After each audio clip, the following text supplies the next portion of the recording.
Hello and welcome to Euractiv's Beyond the Byline podcast. I am Evi Kiori, and in this episode we will explore the European Economic Security Strategy. So join us as we discuss what it entails and why is China indirectly at the heart of the discussion.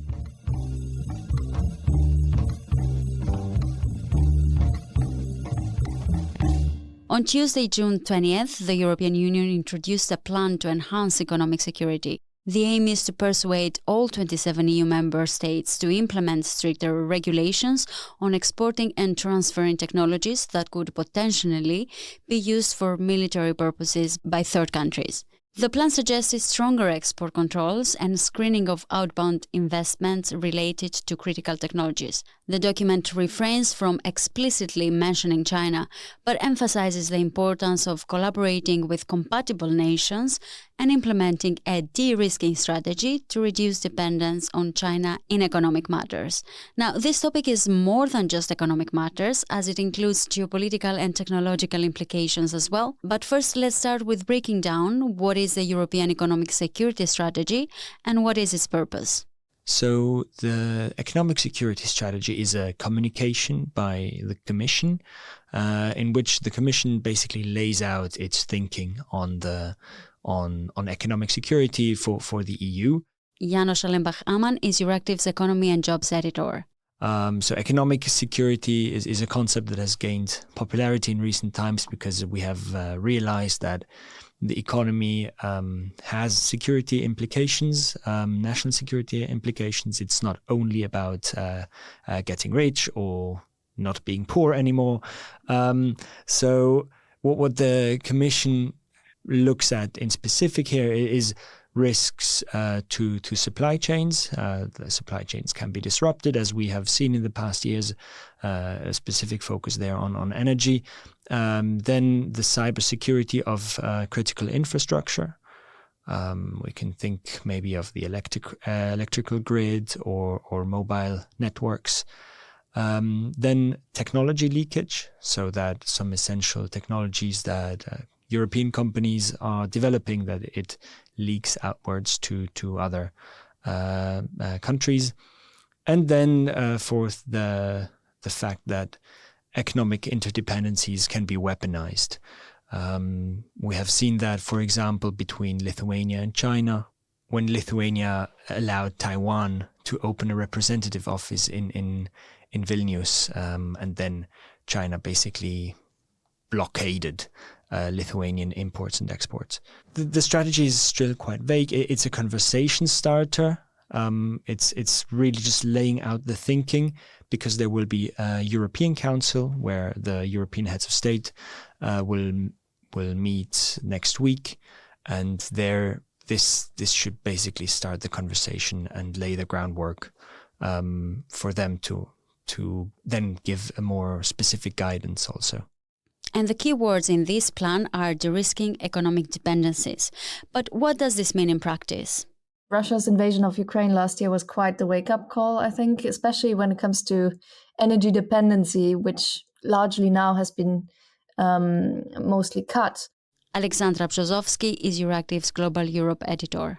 However, what the Russia case did was to make everybody more aware that that's not the only weak link that exists. So the proposal does not mention China directly, and the Commission is very careful not to say exactly that. But decisions relating to economic security that will be taken with such a geopolitical filter, for sure, Beijing is one of the key actors in that thinking. It was quite interesting to see an exchange earlier this week during the presentation of the strategy document by Commission officials. A colleague in the press room asked if it's not China who's meant to be targeted with this, what actors else are meant. And it was quite telling. I mean, EU's competition chief, Margrethe Vestager, was fairly candid by saying that the obvious candidates are obviously China and Russia. So I think there should be no illusions whom this is being addressed towards, although some in the Commission might not want to say it out loud. In some sense, I think what this security strategy essentially is a first crystallization of what Commission President von der Leyen said a few weeks ago in her speech about the EU having to de-risk from China. Although the EU wants to strengthen the union's economy, the plan is quite vague, with obstacles and clashes. There is also a bit of a clash, because it is where national security clashes with the market, and the single market is basically, that's a new competence, but national security is clearly national competence. So member states are reluctant to give up power there. So what the Commission is now focusing on it stresses that we need to get to a common understanding of risks. That's what they say. They cannot already propose a lot of policies, because if member states do not have the same understanding of risks, then these policies will not be implemented. So it has a lot of language in this communication about all the things that the EU is already doing, and that it's important to also to improve trade and to have more trade relations. But the more specific parts, I would say, is that it wants to start a list of strategic technologies that are critical for economic security. On the basis of this list, then it can maybe propose policies. And the other complicated field is technology. The Commission plans to produce a further list with EU members of technologies critical to economic security, but the EU seems to be way behind in the race of the techno-industrial leadership. But I think we really need to focus on one of the main causes of a lot of these risks, which for me is really the great power race for techno-industrial leadership, which has significant implications for European security. Tobias Gerke is Senior Policy Fellow at European Council on Foreign Relations. And the EU isn't really running that race for techno-industrial leadership, I think. We have to see that China has a quest to become a technology superpower on the one hand, and on the other hand, the United States appears determined to prevent that from happening. And that dynamic will fundamentally reshape the global economy. It already is today. And it will also challenge European security in that new economy. So rather than separate economic security from national security concerns, that is really some of the key problems in this dynamic of the economic security strategy. I think Europeans must together define where the loss of key assets and critical technologies would harm European security. The EU member states need to define in which areas they hold a critical technology edge in terms of research, innovation, and production capacities, and then organize their technology, their trade, and their security instruments to both protect and to enhance that edge, that advantage. To lay a strong groundwork for negotiations in the techno-industrial competition, the EU must prioritize acquiring extensive knowledge about industries and supply chains. Also, more knowledge about industry and their supply chains really allows for more leverage in negotiations in this new age of techno-industrial competition. So it's important to gather that intelligence. Getting this intelligence, this industrial intelligence, is really a precondition for more economic security, I think. And how we pool this intelligence that both the Commission collects through some instruments, but also the member states collect through their security instruments.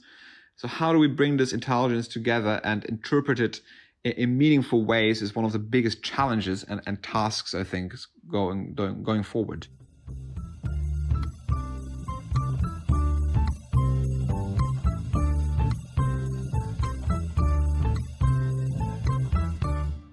You're listening to Euractiv's Beyond the Byline podcast. Subscribe to our podcast newsletter on euractiv.com/newsletters.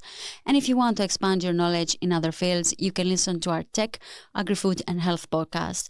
And if you have any comments or ideas, you can drop a line at podcast@euractiv.com.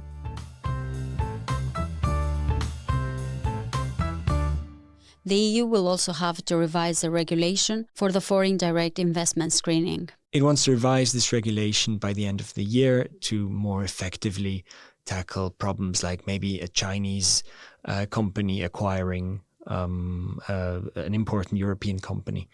Then it also wants to propose a revision of the export controls framework. It wants to more effectively control which kinds of goods are exported from the EU. This has been made obvious, like in the sanctions, in the war, that you have to be where it's quite hard to effectively control what is going on and what can actually be used then militarily as well. And third, there is an initiative on outbound investment. So outbound investment is investments that go from Europe to other places, let's say, because that's the main target is China, of course. So a European company that invests in China, and if it's an important European company for some technological reason, then the EU wants to have some control over that, also to prevent the technology leakage, for example. But there, the Commission is still very vague. So it says it wants an initiative. It does not say anything about like it will be a regulation or it will be a directive, which would be legally binding. So there we see this clash between national and European competence. And which model is the EU following as an example to establish the European economic security strategy? So when the commissioners presented this plan, they referred a couple of times to Japan, and Japan is viewed a bit as a forerunner in this field. It has similar problems to the EU because it is allied to the US, but it also has a strong market with China as the EU. For the EU, China is important. For Japan, China is even more important. It's much closer. But still, you also want to keep the connection with the US, and you ideally want to have a closer connection with the US for all the security reasons. So what Japan did, they have a chapter on economic security in their new national security strategy. They have now a minister of economic security as well, and they also have a law on economic security where they have a mixture of binding measures for important big companies, for example, companies that are important for infrastructure like airlines, something like this. For example, these companies might not be able to use some softwares, for example, if they are, maybe they can't use Alibaba. So now these are examples. It's not exactly like this, but the law makes it possible for the government to mandate certain steps in the name of security for the big important companies. And there's also a lot of subsidies in there for companies to be more independent from China, for example, in the field of critical raw materials, so that companies can invest in other companies outside China to secure their supply. Alex, where do you expect this debate to lead geopolitically in the near future? Are all member states on board with this? So in general, I think we should view this economic strategy in the wider context of EU internal debates about China that has been going on for the last few months. EU leaders are expected to discuss this strategy at their summits later this month, but they also are expected to have a strategic discussion about China. So I think obviously both things cannot be really discussed separately. So with the strategy and some of the tools proposed, the EU executive is really entering a shaky ground because granting export licenses and weighing security interests are national competencies that member states would really want to retain. So there's quite some distance still between Brussels and some of the big member states, especially in how serious the risk from China actually is. The EU seems to prefer a tougher line. There has been a paper circulated earlier this year on what issues that could be done.